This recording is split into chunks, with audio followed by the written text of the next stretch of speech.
آپ آئے تھے ہمارے ملک میں رجیم چینج کرنے اور چیزیں صورتحال یہ ہے کہ آپ کے اپنے عہدیدار سارے ایک ایک کر کے چینج ہوتے جا رہے ہیں. تو دیکھا جائے تو ایک طرح سے اچھا رجیم چینج جو ہے وہ امریکہ میں ہو رہا ہے.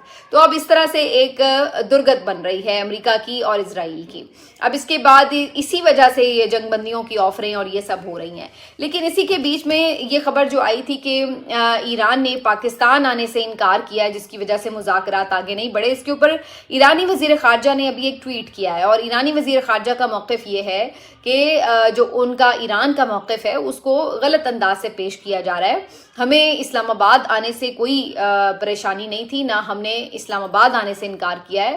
ہمیں بیسکلی یہ جو آفرز امریکہ کی طرف سے دی جا رہی ہیں ہمیں وہ قبول نہیں ہیں. جنگ بندی کے لیے جو کہا جا رہا ہے کہ بھی یہ کر دیں وہ کر دیں، ہرمز کھول دیں، ایسے کر دیں، ہمیں یہ چیزیں قبول نہیں ہیں. تو جو آپ شرائط اور تجاویز لے کے آ رہے ہیں ہم ان کو اگری نہیں کر رہے. ہمیں اسلام آباد کے کردار کے اوپر کوئی پرابلم نہیں ہے. بلکہ انہوں نے اس ٹویٹ کے آخر میں پاکستان زندہ باد بھی لکھا اردو میں اور اس کے ساتھ ساتھ وہ ویڈیو بھی ساتھ میں اٹیچ کی ہوئی ہے جس میں ایرانی عوام جو ہیں وہ پاکستان کے جھنڈوں کے ساتھ پاکستان کے شکر گزار نظر آ رہے ہیں.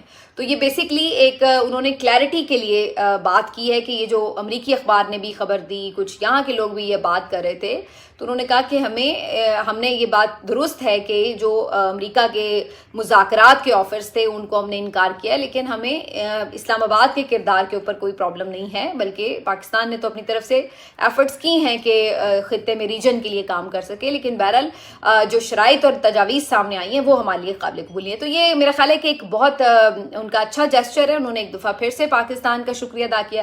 اب آپ کو یاد ہوگا جب میں نے کل ولاگ کیا تھا اس میں نے ایگزیکٹلی یہ بات کہی تھی کہ پاکستان نے اپنی طرف سے کوشش ضرور کی ہے. وہ کوشش کامیاب بھی ہو سکتی ہے، نہیں بھی کامیاب ہو سکتی، لیکن آپ ان دی اینڈ تو اس طرح کے ماحول میں کوئی اچھی چیز اگر کر سکتے ہیں تو وہ یہی کر سکتے ہیں کہ آپ کم از کم صلح کرانے کی کوشش کریں. تو پاکستان نے یہی کیا ہے اور پاکستان کا یہی بنتا تھا. تو میں نے بھی کل آپ کو یہی بات کہی تھی اور آج ایرانی وزیر خارجہ جو ہے ان کی طرف سے بھی اس کی اکنالجمنٹ ہوئی ہے. جہاں پہ غلطی ہو رہی ہے وہ یہ ہے جو میں نے کل بھی بات کی تھی کہ جو ڈاؤٹس ہیں وہ جس انداز سے چیزوں کو بڑھا چڑھا کر پیش کرتے ہیں اور پھر اس کو جس انداز سے اس حکومت کے لیے ایک ایکسٹرا آرڈنری کوئی کامیابی بنانے کی کوشش کرتے ہیں، اس سے پھر جو ہے وہ معاملات خراب ہوتے ہیں. کیونکہ خارجہ پالیسی جو ہے وہ ایک بڑی ڈیلیکیٹ چیز ہے، اس کو بڑا سنبھل کے اور احتیاط کے ساتھ لے کے آپ چل رہے ہوتے ہیں. اب یو اے ای کے معاملے پہ بھی میں دیکھ رہی تھی کہ انہوں نے قرض دیا، قرض آپ سے مانگ لیا، آپ نے قرض واپس کرنے کا کہہ بھی دیا، لیکن اس کے بعد ایک عجیب طوفان بدتمیزی شروع ہو چکا ہے اور جی ہم ان کے منہ پہ مار دیں گے پیسے، اور انہوں نے اپنی اوقات دکھا دی ہے اور یو اے ای تو شروع سے ہی ہمیں ناپسند تھا اور یہ اور وہ، اور عجیب و غریب قسم کا ایک ایٹماسفیئر جو ہے وہ نظر آ رہا ہے ٹویٹر کے اوپر. تو اس طرح سے نہیں ہوتا کہ ملکوں کے ساتھ تعلقات آپ ایک کسی سٹیپ کے اوپر جو ہے وہ ایک دم ہی آگ بگولا ہو کر یوں ہو جائیں. یہ وہی ملک ہیں جو آپ کے دوست ممالک رہے ہیں جنہوں نے اتنے عرصے تک آپ کو یہ پیسے دیے بھی رہے ہیں. ایک دم احسان نہیں بھول جایا کرتے، ایک دم ماتھے پہ آنکھیں نہیں رکھ لیا جاتے. اور ویسے بھی ابھی بھی ان کے ساتھ آپ کے جو سٹیکس ہیں وہ ٹوٹل ختم نہیں ہو جاتے. اگر آپ قرض واپس کر دیں گے تو یہ نہیں کہ آپ ان کے بوجھ سے آزاد ہو گئے. آپ کے بڑی تعداد میں جو لوگ ہیں وہاں پر ان کے ممالک میں کام کر رہے ہیں اور ان کے ترسیلات زر سے آپ کا اس وقت پہیہ چل رہا ہے معیشت کا. تو اس لیے یہ جذباتی باتیں نہیں ہونی چاہیے. اس کو ایک بالکل جس کو کہتے ہیں کہ رسپانسبل وے میں ہی ٹریٹ کیا جاتا ہے. گورنمنٹ کی طرف سے تو خیر ایسی رسپانسبل بات کوئی سامنے نہیں آئی، لیکن سوشل میڈیا پر جو ہے وہ لوگ اپنے اپنے خیالات کا اظہار ضرور کر رہے ہیں. گورنمنٹ نے کوئی اندرونی طور پہ کوئی بریفنگ دی ہے. یہ خبر کچھ اسلام آباد کے صحافی رپورٹ کر رہے ہیں کہ جی اسحاق ڈار صاحب نے بتایا ہے کہ حالات جو ہیں وہ کافی ٹف ہونے جا رہے ہیں، کمپلیکس ہو رہے ہیں، پریشان دکھائی دیے اسحاق ڈار. اور ان کا یہ بتانا ہے کہ جی کیونکہ ظاہر ہے کہ جب آپ ہر ملک کے ساتھ معاملات کو لے کے چل رہے ہوتے ہیں تو ہر کسی کی اپنی آپ کے ساتھ توقعات ہوتی ہیں، ڈیمانڈز ہوتی ہیں، اور آپ ہر طرح سے خاص طور پر اگر آپ پاکستان ہو تو آپ ہر ایک کے احسان مند بھی ہوتے ہیں. تو پھر آپ اس لیے منہ بھر کے ہر بات کا جواب بھی نہیں دے پا رہے ہوتے. یو اے ای سے آپ پیسے لے کے بیٹھے ہیں بندے وہاں پہ کام کریں، سعودی عرب سے آپ پیسے لے کے بیٹھے ہیں، چائنا سے آپ پیسے لے کے بیٹھے ہیں، ہر طرف سے آپ کو امریکہ سے آپ کے مفادات ہیں. تو آپ کوشش یہی کرتے ہیں کہ سب کو راضی کریں، لیکن اس چکر میں کہیں نہ کہیں جو ہے کسی نہ کسی کے مفادات اس طرح سے نہیں پورے ہو رہے ہوتے جس طرح سے وہ چاہ رہا ہوتا ہے. تو یہ ساری گیم جو ہے وہ آ کے ختم ہوتی ہے پیسے کے اوپر. اگر آپ پیسے کے لحاظ سے تگڑے ہیں تو پھر آپ خود مختار بھی ہیں, آپ پھر اپنے فیصلے بھی کر سکتے ہیں. کہیں پہ آپ کو لگے بھی کہ کہیں پہ آپ کو کسی کو کولڈ شولڈر دینا ہے تو آپ دے بھی سکتے ہیں. لیکن جہاں پر لوگوں نے آپ کو پیسے دے دے کے آپ کی معیشت کو چلایا ہوا ہو تو وہاں پر پھر آپ ان کو منہ بھر کے انکار بھی نہیں کر پا رہے ہوتے, تو آپ ایک بڑی ڈیفیکلٹ سچویشن میں ہو جاتے ہیں. اور یہی کچھ صورتحال جو ہے وہ اسحاق ڈار صاحب نے بیان بھی کی ہے. اب بظاہر ایسا لگتا ہے کہ جو آپ کے عرب ممالک ہیں, جو امریکہ ہے, ان کی آپ کے ساتھ توقعات کچھ اور ہیں کہ آپ شاید ایران کے لیے اتنے فیوریبل نہ رہیں, آپ ان کے اگینسٹ کوئی پوزیشن لیں میں بھی.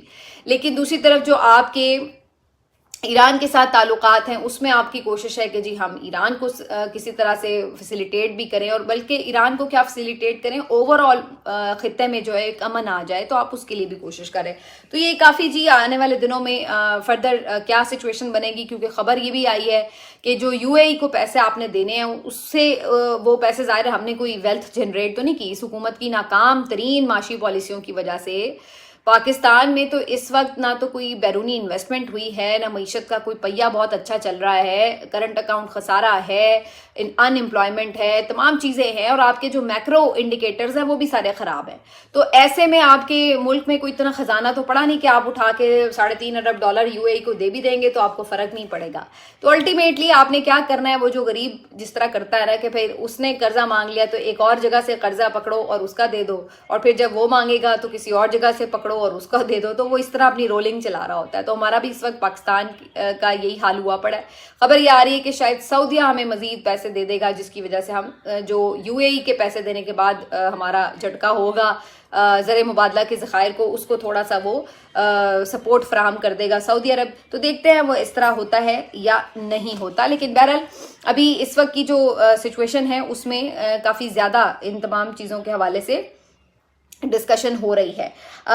ایک اور جو اسی حوالے سے جڑی خبر ہے وہ بھی میں آپ کے ساتھ شیئر کر دوں کہ بیرسٹر عقیل جو حکومتی منسٹر ہیں انہوں نے اس بات کا اعتراف کر لیا ہے کہ پاکستان کے جھنڈے کے ساتھ 20 جہاز آبنائے ہرمز سے گزرے ہیں. لیکن انہوں نے اس بات کا اعتراف کیا کہ صرف 2 جہاز جو تھے وہ پاکستان کے لیے آئے تھے, پاکستان کے لیے پہنچے, لیکن باقی 18 جہازوں کی انہوں نے تفصیلات بتانے سے انکار کر دیا. اب یہ وہ بات ہے جس کے اوپر سب کوشچنز کر رہے ہیں کہ بھائی پھر وہ 18 جہاز کدھر گئے.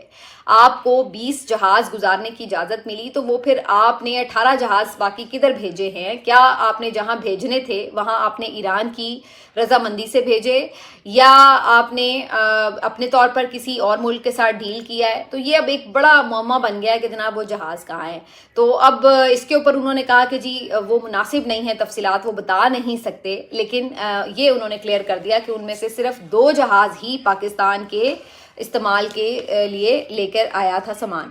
اچھا جی, اب ایک جو اہم خبر ہے وہ بھی اسی سے جڑی پاکستان کے حوالے سے آپ کو بتا دیتے ہیں. تیل کی جو لیوی ہے وہ 80 روپے آپ کو پتہ ہے شہباز شریف صاحب نے رات گئے کم کر دی, اور اس کے بعد جو ہے اب اس کے اوپر مختلف تبصرے تجزیے سوشل میڈیا پر جاری ہیں.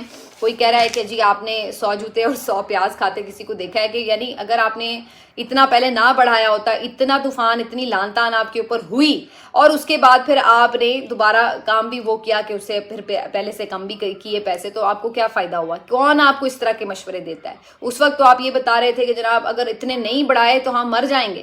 اب آپ کو اچانک پتا چلا کہ نہیں ہم 80 روپے کم بھی کر لیں تو گزارا ہو جائے گا. تو وہ تمام لوگ جو اس سے پہلے اس بات کو ڈیفینڈ کر رہے تھے کہ ہاں جی اتنی پرائس بڑھانی ہماری مجبوری تھی, اب یکدم ان کو اپنا نیریٹو بدلنا پڑا کہ نہیں, وہ یہ بتانے پہ مجبور ہو گئے کہ او ہو دیکھیے پاکستان کے وزیر اعظم کو کتنا عوام کا درد تھا کہ انہوں نے ایک دم پہلے کم کر دی, تو بھائی پہلے بڑھائے کیوں؟ اور آپ دیکھیے کہ اس 24 گھنٹے کے اندر جتنے لوگوں بیچاروں نے 460 روپے والا جو فیول ہے وہ ڈلوایا ہے, وہ بیچارے کس سے جا کے پوچھیں, کس کا گریبان پکڑیں کہ بھئی ہمیں کس بات کی سزا ملی کہ اس ایک دن کے اندر یعنی 24 گھنٹے کے اندر جنہوں نے فیول ڈلوایا وہ تو بیچارے مارے گئے, اتنا ایکسٹرا انہوں نے پے کر دیا, اور آپ جو ہیں اب آ کے آپ بتا رہے ہیں کہ جی وہ کم. تو کوئی پوچھ گچھ نہیں ہے, وہ پیسے جو ایکسٹرا آپ نے کمائے وہ کس کی جیب میں جا رہے ہیں, وہ کون اس کا حساب دے گا آ کے؟ یہ کوئی آپ کے ملک میں سوال نہیں کرتا, نہ کوئی آ کے جواب دیتا ایسی باتوں کا.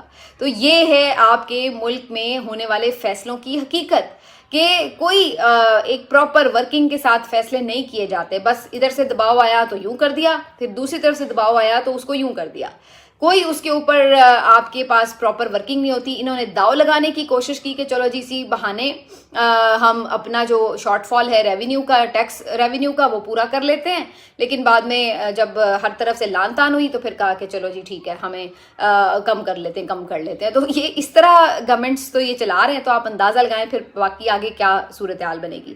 اچھا جی، آخر میں اب یہ خبر البتہ ضرور آ رہی ہے کہ آئی ایم ایف کو انہوں نے یقین دہانی کرا دی کہ اب بجلی کی جو قیمت ہے وہ ہم انکریز کر دیں گے. تو یعنی اگر فیول میں آپ نے ادھر تھوڑا سا ہاتھ ہلکا کیا بھی ہے تو اب جی ہم بجلی بڑھا دیں گے، اس کی قیمت بڑھا دیں گے. تو یعنی کان جو ہے وہ پاکستانی عوام کے ہی پکڑوائے جائیں گے، چاہے وہ صبح پکڑوائے جائیں، چاہے شام کو پکڑوائے جائیں، چاہے وہ ڈائریکٹ پکڑوائے جائیں، چاہے وہ مرغے کی فارم میں کھڑا کر کے پکڑوائے جائیں، لیکن کان انہی کے پکڑوائے جائیں گے. آپ ڈائریکٹ تیل مہنگا کر دیں، آپ بجلی مہنگی کر دیں، آپ چیزیں مہنگی کر دیں، یا آپ کسی اور طریقے سے پیسے نکلوا لیں، لیکن پیسے عوام نہیں دینے ہیں. بھائی یہ بات سیدھی ہے اور اس بات کو انڈرسٹینڈ کر لیں. ملتے ہیں آپ سے اگلے ویلاگ میں. اپنا خیال رکھیے. اللہ حافظ.